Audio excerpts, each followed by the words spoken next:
तर राम राम मंडळी, सर्वांचं स्वागत आहे आपल्या बेदळे कट्ट्यामध्ये.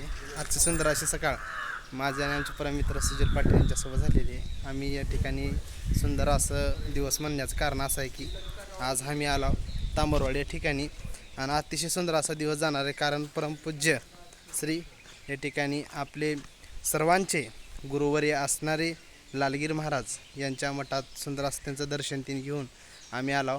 दर्शन घेतल्याच्या नंतर आता सुंदर आता अभिषेक रुद्राभिषेक होणार आहे. कारण सुजलच्या मामाचा सुंदर तांबरवाडी या ठिकाणी आराधनाचा कार्यक्रम आहे.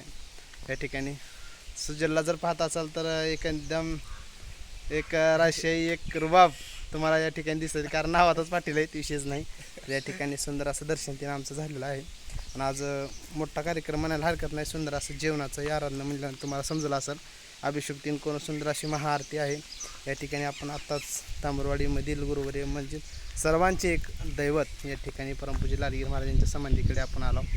त्यांचं सुंदर असं दर्शन आपण अगोदर घेतलेलं आहे. अजून एकदा दर्शन आपल्याला घ्यायचं आहे. अतिशय त्यांच्या कृपाशीर्वादानं सर्व पावन झालेली ही भूमी, त्या भूमीवर आपण सकाळी आलो म्हणून आजचा दिवस आपला आनंदात जाणार 100%. ह्याच्यात काहीच निसंकोचपणे आहे, कारण सुंदर असा क्षण आजचा आहे.